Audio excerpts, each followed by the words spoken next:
Hi friends, welcome to CSC knowledge. आज हम शुरू करने जा रहे हैं फिर से मेमोरी ऑर्गेनाइजेशन। पिछले वीडियो में कुछ एरर्स आ जाने की वजह से अब फिर से मुझे ये वीडियो बनाना पड़ रहा है। तो आज हम ये टॉपिक्स कवर करने जा रहे हैं। इसमें कोशिश करेंगे कि ये यहाँ तक हो जाए, बट नहीं हो पाया तो अगले वीडियो में कवर कर लेंगे। तो चलिए शुरू करते हैं। Memory memory in a computer system is a component that store data instruction temporarily और परमानेंटली। मेमोरी क्या करता है ना, कंप्यूटर सिस्टम के अंदर डाटा को टेम्पोरली या परमानेंटली स्टोर करता है। कभी कभी क्या होता है कि हमें किसी डाटा का ज़्यादा ज़रूरत नहीं होती, बस किसी एक पार्टिकुलर काम के लिए हम लोग डाटा को स्टोर करते हैं। जब काम खत्म हो जाए तो उसको डिलीट कर देते हैं। और कभी कभी क्या होता है कि कोई डाटा इतना इम्पोर्टेंट होता है कि अभी तो काम हो गया, फिर आप फ्यूचर के लिए भी उसको बचा कर रखना है, इसलिए उसको परमानेंटली स्टोर करना होता है। सीपीयू जब भी डाटा कोई भी ऑपरेशन परफॉर्म करता है तो उसको डाटा चाहिए होता है।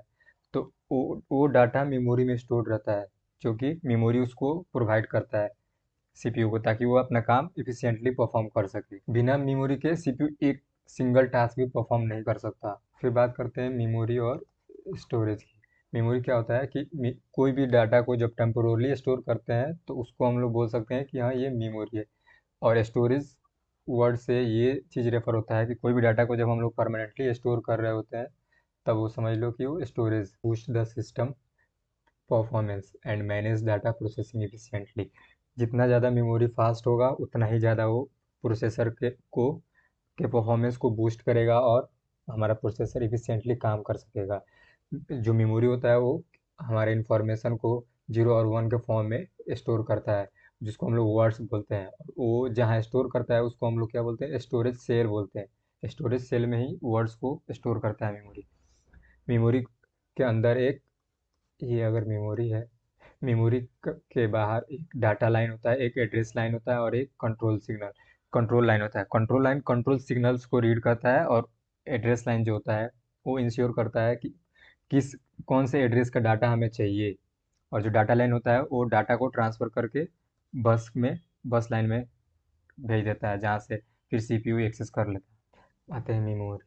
तो मेमोरी है, मेमोरी के ये तीन मेन पार्ट। पहला रजिस्टर, दूसरा प्राइमरी मेमोरी, तीसरा सेकेंडरी मेमोरी। रजिस्टर जो होता है वो सीपीयू के अंदर ही इनबिल्ट कर दिया जाता है, और बाहर होता है प्राइमरी मेमोरी, और उसके बाद होता है सेकेंडरी मेमोरी। प्राइमरी मेमोरी में रैम रोम आता है। रैम हमारा टेम्पोररी मेमोरी है, रोम परमानेंट मेमोरी है। सीरियल एक्सेस और सेमी रैंडम ये हो गया हमारा ऑक्सिलरी मेमोरी। ये सब परमानेंट मेमोरी है और इनका स्टोरेज कैपेसिटी बहुत ज़्यादा होता है। इसको हम लोग डिटेल में आगे पढ़ेंगे।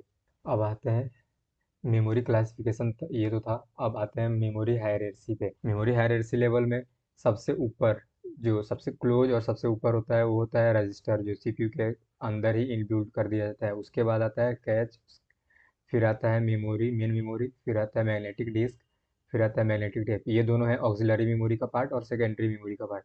ये है मेन मेमोरी, इसके अंदर आता है रैम रोम। और कैच एक अलग ही मेमोरी होता है, बहुत फास्ट, जो सीपीयू के लगभग सीपीयू की स्पीड के बराबर ही होता है। और रजिस्टर तो सीपीयू के अंदर ही इनबिल्ट किया जाता है। रजिस्टर का काम क्या रहता है कि जो जो भी डाटा हम लोग इनपुट डिवाइस या अपना जो भी पेरिफेरल है उससे जो भी इनपुट देते हैं, वो डायरेक्ट सीपीयू को नहीं जाता, क्योंकि सीपीयू का स्पीड इतना ज़्यादा होता है कि वो रीड ही नहीं कर पाएगा इन इनपुट्स को, या फिर उसका जो टाइमिंग है वो मैच नहीं कर पाएगा। तो फिर हम लोग उसके सीपीयू का एफिशिएंटली यूज नहीं कर पाते। इसलिए पहले जो भी इनपुट आता है वो रजिस्टर में स्टोर होता है, और जब रजिस्टर में सारा इनपुट स्टोर हो जाता है, फिर रजिस्टर सीपीयू की स्पीड के हिसाब से सीपीयू को ट्रांसफ़र कर देता है वो डाटा को। फिर आता है वोलेटाइल और नॉन वोलेटाइल। ये मेमोरी का एक का प्रॉपर्टी होता है, वोलेटाइल और नॉन वोलेटाइल। वोलेटाइल जितना भी टेम्पोररी मेमोरी होता है वो सारा वोलेटाइल मेमोरी होता है।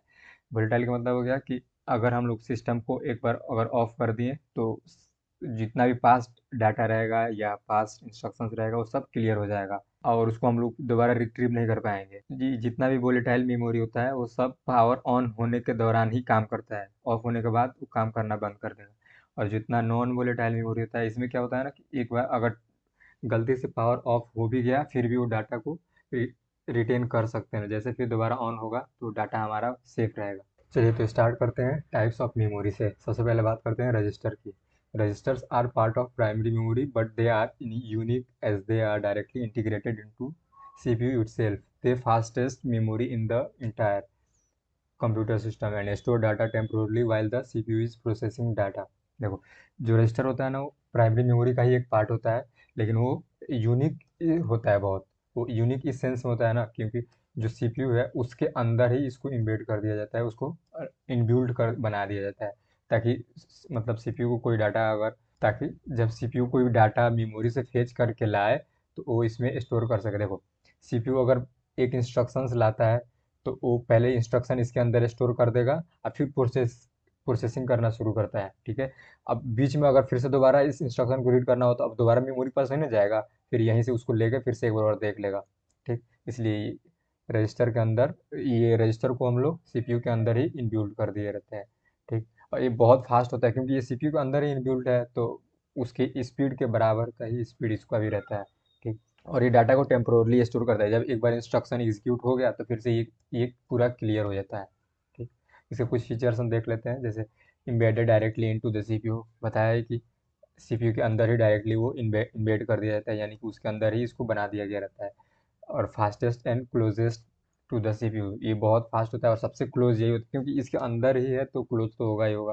फिर इसका स्टोरेज कैपेसिटी बहुत स्लो होता है, मतलब बहुत कम होता है। अप्रॉक्स दो से मुश्किल से एक से दो इंस्ट्रक्शन को ये स्टोर कर सकता है एक बार में। फिर उसके बाद से टेम्प्रोरी एंड वोलेटाइल स्टोरेज, ये टेम्प्रोरी होता है और उतना ही देर के लिए होता है जब तक कि इंस्ट्रक्शन कम्प्लीटली एग्जीक्यूट ना हो जाए। एक बार इंस्ट्रक्शन एग्जीक्यूट हो गया तो फिर ये क्लियर हो जाता है, ठीक।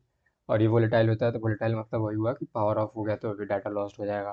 फिर placed at the top of the memory hierarchy, memory hierarchy के सबसे टॉप लेवल पे ही होता है। देखो, मेमोरी हायरार्की बांटा कैसे किया है, स्पीड के एक्सेस स्पीड के मामले में और उसका स्टोरेज कैपेसिटी के मामले में। तो रजिस्टर है उसका स्टोरेज कैपेसिटी क्या है, बहुत ही कम, बहुत मतलब बहुत कम, मिनिमम एक दो डाटा को एक बार में स्टोर कर सकता है। इसका स्पीड बहुत ज़्यादा हाई है, ठीक। तो ये टॉप पे है, तो इसका स्पीड के मामले में है सबसे ज़्यादा स्पीड, जिसका एक्सेस टाइम कम जिसका वो सबसे ऊपर। फिर उसके बाद आता है कैच, जिसका सबसे मतलब इस रजिस्टर से ज़्यादा रहता है एक्सेस टाइम, लेकिन बाकियों से बहुत कम। देखो यहाँ पे इस रजिस्टर सबसे ऊपर रखा गया है। फिर आता है कैश, फिर आता है मेन मेमोरी, फिर आता है मैग्नेटिक डिस्क और मैग्नेटिक टेप। इसका स्टोरेज कैपेसिटी बहुत ही कम, फिर उसका उससे ज़्यादा इसका, फिर उससे ज़्यादा इसका, फिर उससे ज़्यादा इसका, फिर ये सबसे ज़्यादा स्टोरेज कैपेसिटी इन दोनों का होता है, ठीक। मेन मेमोरी का भी होता है बट इसके कंपैरिजन में इसका थोड़ा कम होता है, ठीक। अब अगर हम लोग इसका स्पीड का बात करें तो सबसे ज़्यादा स्पीड इसका, सब उसके बाद स्पीड इसका, फिर इसका स्पीड, फिर इसका स्पीड, फिर इसका स्पीड, और कैपेसिटी में सबसे कम, फिर उससे कम। देखो, कैपेसिटी के मामले में ऐसे जाता है, जैसे जैसे नीचे जाएगा कैपेसिटी बढ़ता जाएगा, और स्पीड के मामले में ऐसे जाता है, जैसे जैसे ऊपर जाता जाएगा स्पीड बढ़ता जाएगा। सबसे ज़्यादा स्पीड, सबसे ज़्यादा कैपेसिटी। चलिए, तो अभी हम लोग रजिस्टर की बात कर रहे थे, रजिस्टर पे आते हैं। अब रजिस्टर हो गया तो अब आते हैं प्राइमरी मेमोरी पे। प्राइमरी मेमोरी क्या होता है कि it is also called main memory and is directly accessible to the CPU. It is fast and temporary. It only holds data while the system is powered on. देखो, पहले इसका मतलब समझो कि डायरेक्टली एक्सेसिबल का क्या कहने का मतलब है। देखो, सीपीयू को अगर कोई डाटा चाहिए होगा तो वो मेन मेमोरी को सीक करता है। अगर मेन मेमोरी में मिल गया डाटा तो काम हो गया, अगर नहीं मिला ना तो सीपीयू डायरेक्ट फिर सेकेंडरी मेमोरी के पास नहीं जाता।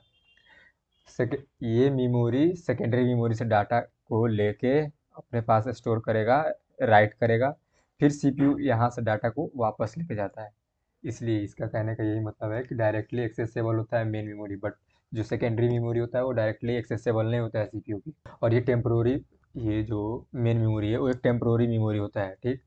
इसमें डाटा आप स्टोर किए हैं और एक बार अगर आपका पावर ऑफ हो गया तो फिर डाटा लॉस्ट हो जाएगा इसके अंदर। ये वोलेटाइल भी होता है, टेम्पोररी भी होता है, लेकिन इसका स्टोरेज कैपेसिटी ज़्यादा होता है। अब हम बात करते हैं इसके टाइप्स के। इसके दो टाइप्स होते हैं, एक होता है रैम, एक होता है रोम। पहला रैम होता है रैम रेंडम एक्सेस मेमोरी।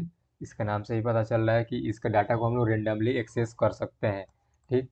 फिर ये इसके अंदर हम लोग रीड और राइट दोनों काम कर सकते हैं। रीड का क्या मतलब है कि इसके अंदर हम लोग रीड और राइट दोनों कर सकते हैं। रीड मतलब कि अगर कोई डाटा को ज़रूरत होगा सीपीयू को तो वो यहाँ से डाटा को एक्सेस कर सकता है, रिट्रीव कर सकता है। अगर वो डाटा अवेलेबल ना हुआ तो इसके अंदर हम लोग डाटा स्टोर भी कर सकते हैं, यानी कि डाटा लोड LOAD और डाटा स्टोर भी कर सकते हैं। दोनों फैसिलिटी इसमें अवेलेबल होता है। और इसके अंदर का जो डाटा होता है ना, वो कॉन्स्टेंटली रिफ्रेश होता रहता है, क्योंकि इसमें लोड हो रहा है, स्टोर भी किया जा रहा है, फिर इससे रिट्रीव भी किया जा रहा है, तो डाटा कॉन्स्टेंटली स्टोर होता रहता है। अभी आगे इस चीज़ का, ये जो मैं बोल रहा हूँ ना, इसका आगे क्लियरिटी मिल जाएगा। रैम का भी दो टाइप होता है, एक स्टैटिक रैम और एक डायनेमिक रैम। स्टैटिक रैम का मतलब हो गया कांस्टेंट, एक तरह से इसका नाम से पता चल रहा है कि ये कुछ कांस्टेंट जैसा होगा। डायनेमिक मतलब कुछ वर्चुअल टाइप, कुछ चेंजेबल चीज़ होगा, ठीक। देखो, ये क्या करता है, store data using flip flop and does not require any refreshing. RAM पहले ही बोल दिया कि डाटा इज कॉन्स्टेंटली रिफ्रेश, ठीक। अभी यहाँ क्या बोला कि रैम में डाटा जो होता है वो कॉन्स्टेंटली रिफ्रेश होता है। बट स्टैटिक रैम क्या बोल रहा है कि इसमें कोई ज़रूरत नहीं है डाटा को कॉन्स्टेंटली रिफ्रेश करने की, क्योंकि इसमें फ्लिप फ्लॉप में डाटा स्टोर होता है। और फ्लिप फ्लॉप हम लोग पढ़े हुए हैं कि मेमोरी जो भी होता है वो बहुत सारा छोटा छोटा फ्लिप फ्लॉप से मिला हुआ एक बड़ा सा कंबाइन होकर मेमोरी बनता है। और एक फ्लिप फ्लॉप के अंदर एक बिट एक बार में स्टोर होता है। तो ठीक, तो इसमें डाटा को रिफ्रेश करने की ज़रूरत नहीं है, एक बार जो डाटा डाल दिए स्टोर हो रहा है, लोड कर रहे हैं। लेकिन जब हम डायनेमिक रैम की बात करेंगे तो इसमें डाटा को रिफ्रेश करना पड़ता है, 1 सेकेंड में 1000 टाइम्स, 1000 टाइम पर सेकेंड डाटा को रिफ्रेश होता है इसके अंदर। और डाटा जो होता है वो कैपेसिटर के अंदर स्टोर होता है। कैपेसिटर के अंदर का मतलब कि जब जब कैपेसिटर से इलेक्ट्रिकल पल्स निकलता है ना, तब डाटा को स्टोर किया जाता है। तो ये समझ लो इलेक्ट्रिकल पल्स पे काम कर रहा है। अगर हम एक्सेस स्पीड की बात करें तो स्टैटिक रैम का जो एक्सेस टाइम होता है वो बहुत कम होता है, बहुत ही फास्टली एक्सेस किया जा सकता है। बट इसको बनाना थोड़ा एक्सपेंसिव होता है डायनेमिक रैम के कंपैरिजन में। और ये थोड़ा स्लोअर होता है इसका एक्सेस, बट ये स्टैटिक रैम के कंपैरिजन में बहुत कम एक्सपेंसिव होता है, ठीक। अब बात करते हैं इसका यूज का। तो अब जैसे हमने बताया कि ये डाटा को रिफ्रेश करने की, बार बार डाटा को रिफ्रेश करने की ज़रूरत नहीं है, तो इसलिए इसको कैच मेमोरी की तरह भी ट्रीट किया जाता है। कैच मेमोरी के अंदर यूज़ किया जाता है स्टैटिक रैम को। बट डाटा को कॉन्स्टेंटली, यहाँ तो डायनेमिक रैम डाटा को कॉन्स्टेंटली रिफ्रेश करता जा रहा है, इसलिए इसको हम लोग मेन मेमोरी की तरह, जो कि रैम है, रैम को मेन मेमोरी बोले, तो ये रैम को रैम की तरह ही यूज किया जाता है, मतलब मेन मेमोरी की तरह ही यूज किया जाता है इसको। कुछ एग्जांपल्स है DDR4 RAM, DDR5 disk drive. अब बात करते हैं रैम का कुछ फीचर्स की। तो रैम क्या करता है ना कि डाटा को होल्ड करता है जब तक सीपीयू कोई टास्क परफॉर्म कर रहा होता है ना, तो उस दौरान ये डाटा को होल्ड कर ये क्या करता है ना कि पहले से ही सेकेंडरी मेमोरी से डाटा को रिट्रीव करके प्रीलोड करके अपने पास रखे रहता है। और जब तक सीपीयू तुम्हारा टास्क परफॉर्म कर रहा है, अगर बीच में कभी भी डाटा की जरूरत पड़ा तो फटाक से वहां से ले लेगा। अब पता चले कि एक बार डाटा का यूज कर लिया और फिर उसको दोबारा डाटा की जरूरत पड़ा, तो फिर से दोबारा एक्सेस करने मेमोरी के पास गया, तो इससे तो टाइम का खर्चा होगा ना। तो पहले से क्या करता है रैम, डाटा को ले आकर अपने पास रखा रहता है। जैसे ही सीपीयू को रिक्वेस्ट भेजेगा डाटा को लेने के लिए, ये फटाक से उसको दे देगा डाटा। और इसके हेल्प से हम लोग ना मल्टीटास्किंग कर सकते हैं। जैसे कि अगर हम लोग को मल्टीपल विंडो एक बार में चलाना है ना, तो क्या करेगा ना रैम, तीनों के लिए अलग अलग डाटा को, जिसमें जो जो डाटा की ज़रूरत है वो लोड करके ला के दे देगा। तो हम लोग एक साथ में मल्टीपल विंडोज़ को यूज कर पाएंगे। अब हम बात करते हैं रोम की। रोम, रीड ओनली मेमोरी। इसके नाम से ही पता चलता है कि रीड ओनली मेमोरी मतलब हम लोग डाटा को केवल रीड कर सकते हैं। बेसिकली होता क्या है कि मेमोरी के अंदर अगर कोई डाटा है, तो या तो हम लोग उसको रीड कर सकते हैं या फिर राइट कर सकते हैं या फिर दोनों कर सकते हैं। रैम में हम लोग दोनों काम कर रहे थे, रीड भी कर रहे ले रहे थे, डाटा उसमें से ले भी पा रहे थे और उसके अंदर स्टोर भी कर पा रहे थे। बट रोम में ऐसा नहीं होता। रोम में आप या तो बस डाटा को आप रीड कर सकते हैं, उससे वापस ले सकते हैं, बट उसके अंदर स्टोर नहीं कर सकते हैं, ठीक। ये नॉन वोलेटाइल होता है, इसमें एक बार ये डाटा डाल दिए, मतलब नॉन वोलेटाइल है। हाँ, ये नॉन वोलेटाइल है, ठीक। अगर सिस्टम ऑफ भी हो जाता है तो डाटा इसमें से लॉस नहीं होता, इसमें डाटा स्टोर रहता है, ठीक है। It is called read only because data in ROM is either unmodifiable और can only be modified with difficulty. इसको रीड ओनली मेमोरी इसीलिए बोला जाता है क्योंकि इसमें डाटा या तो आप रीड कर सकते हैं, ठीक है, और अगर मॉडिफाइड करना है उसमें, या तो ये मतलब कोई अगर चीज़ राइट करना है उसमें स्टोर करना है, तो वो बहुत डिफ़िकल्टी से हो सकता है, नहीं तो होता ही नहीं है, मतलब मोस्ट ऑफ केसेस में होता ही नहीं है। लेकिन अभी हम लोग आगे जब रोम का ये टाइप्स पढ़ेंगे तो इधर पता चलेगा कि क्या हो सकता है, क्या नहीं हो सकता। देखो, रोम के 5 टाइप, मेनली 4 ही होते हैं, बट रोम के एक और लास्ट में आ जाता है फ्लैश मेमोरी, बट पहले ये देख लेते हैं ये चारों को। ये है मास्क्ड रोम। मास्क्ड रोम में क्या होता है ना कि जब हम लोग रोम को मैन्युफैक्चर कर रहे होते हैं ना, तो उसी वक्त डाटा को स्टोर कर दिया जाता है, यानी कि pre defined, pre store data, pre program data. ये डाटा जब वो रोम मैन्युफैक्चर हो रहा था ना, तो उसी वक्त डाटा को हम लोग उसके अंदर स्टोर कर देते हैं, ठीक।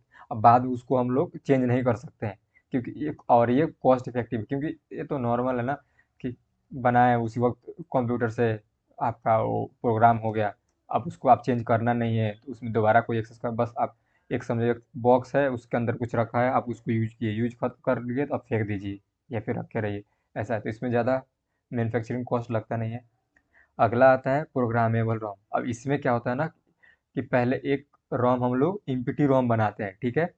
और उसके अंदर हम लोग को जो डाटा का ज़रूरत है, अब अगर आपको कोई काम कर रहे हैं, ठीक है, कोई पार्टिकुलर प्रोजेक्ट पे काम कर रहे हैं, उसमें एक रोम डालना है, तो आपने डिफाइन कीजिएगा कि उसके अंदर क्या आप इंस्ट्रक्शन डालना चाहते हैं। अगर आप मास्क रोम खरीद के लाइएगा तो उसमें तो कंपनी वाला कुछ भी डाटा बना पहले से इंस्टॉल करके रखा होगा, तो उस डाटा का तो आपको ज़रूरत है नहीं, आपको तो वो डाटा की ज़रूरत है जो आप अपने प्रोजेक्ट के अंदर यूज करना चाहते हैं। तो आप क्या कीजिएगा, प्रोग्रामेबल रोम कर दीजिएगा, जिसके अंदर आप अपना इंस्ट्रक्शन को प्रोग्राम करके स्टोर कर दीजिएगा, आप उसका यूज कर पाइएगा। लेकिन इसका ये फिर से एक डिसएडवांटेज ये है कि अगर आप एक बार प्रोग्राम कर दिए, यानी कि एक बार आप डाटा को इसमें स्टोर कर दिए, तो अब दोबारा आप उसको चेंज नहीं कर सकते हैं, ठीक है।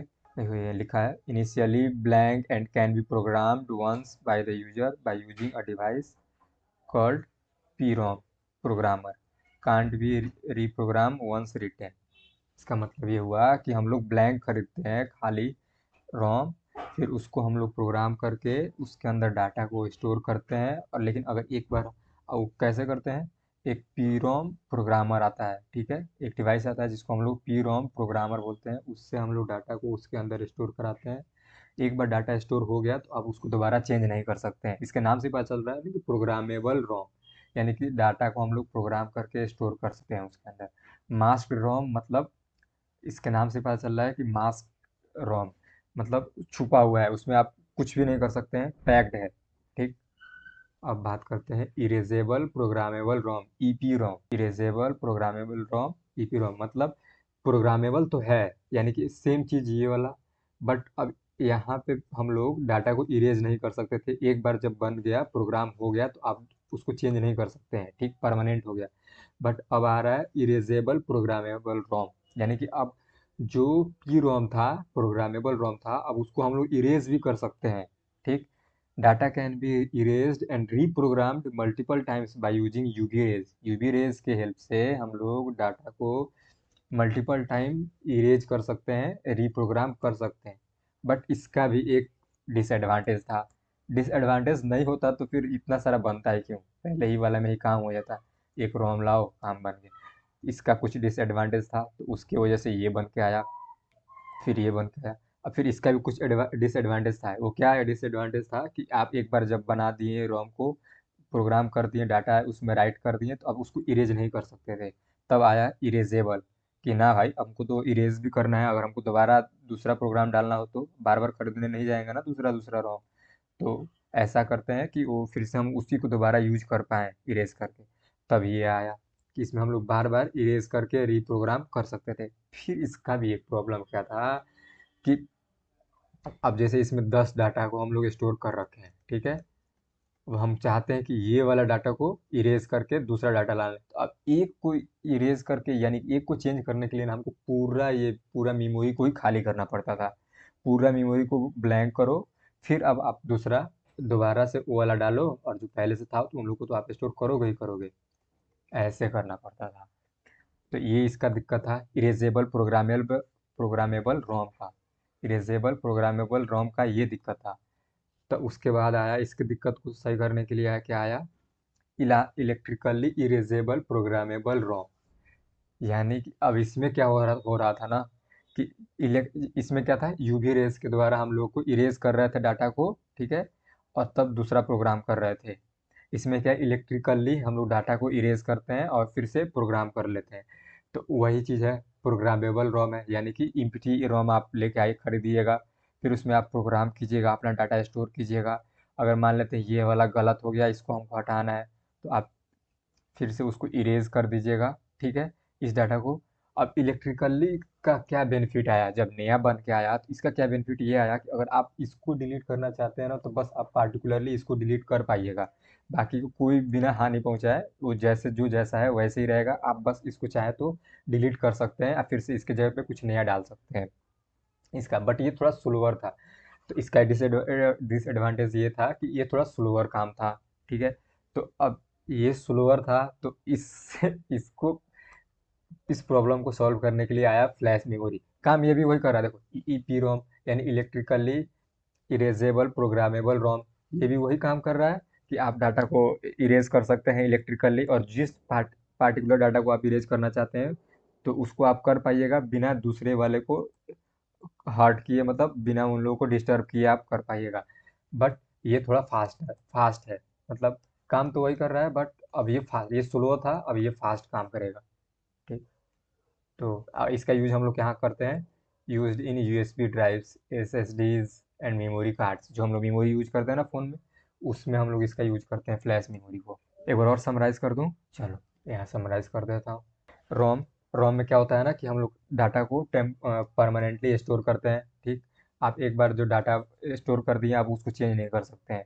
तो रोम का टाइप था, पहला टाइप था मास्क्ड रोम। ये साफ साफ रोम को ही डिफाइन कर रहा है कि हाँ, रोम तो होता ही है परमानेंट, इसको आप चेंज नहीं कर सकते हैं। तो यानी कि आप इनबिल्ट डाटा लोडेड वाला रोम खरीद के आप लाइएगा कहाँ से, अगर आपको कोई कोई भी रोम चाहिए होगा, आपके किसी प्रोजेक्ट में आप काम कर रहे हैं, उसमें आप कोई डाटा को, जैसे आप एक कोई ऑर्डिनो यूनो बोर्ड पे काम कर रहे हैं, उसमें कुछ प्रोग्राम्स माइक्रो प्रोग्राम लिख दिए हैं, ठीक। तो अब उसको, उसके लिए आप रैम वगैरह नहीं यूज कीजिएगा आप, क्योंकि रैम थोड़ा एक्सपेंसिव होता है और थोड़ा बड़ा भी होता है।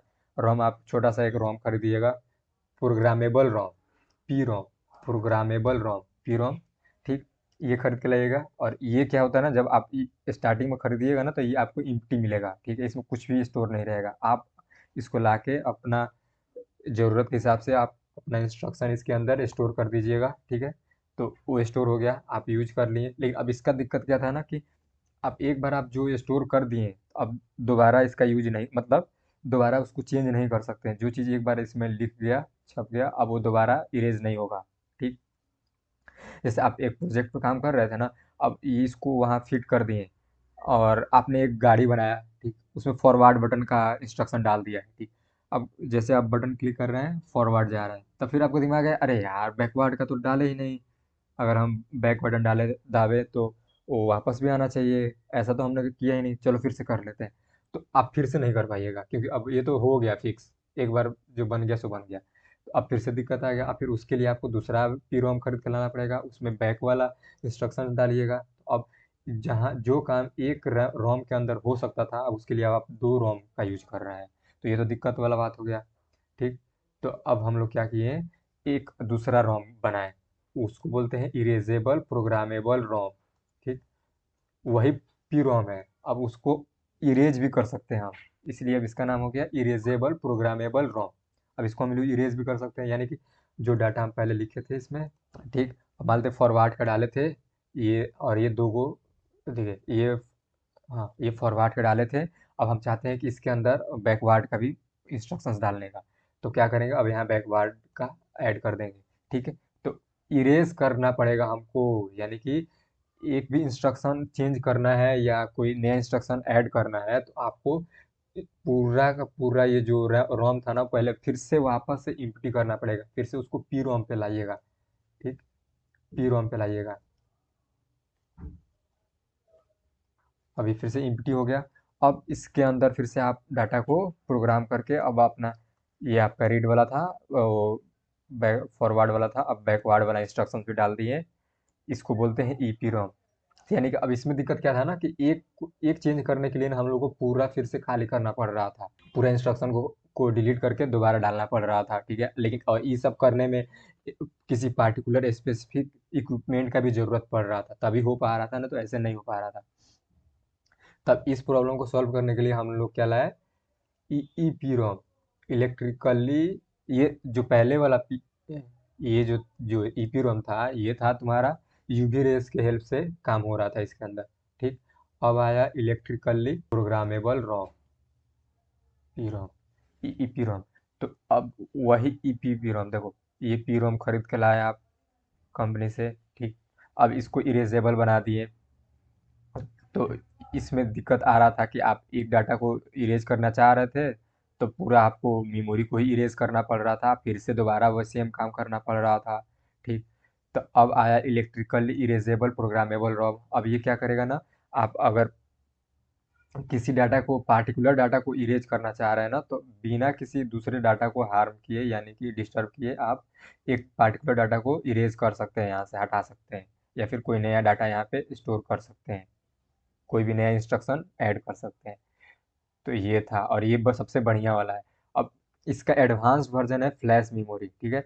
काम ये वही कर रहा है, ईपीरोम का ही काम कर रहा है, बट ये modern form of EPROM that can be rewritten much faster. ये थोड़ा स्लोअर था, बट इससे भी ज़्यादा फास्ट ये काम करेगा, काम तो वही करेगा बट अब थोड़ा फास्ट। और जितना भी हम लोग यूएसबी है, एसएसडी है, मेमोरी कार्ड है, सब फ्लैश मेमोरी का ही पार्ट है।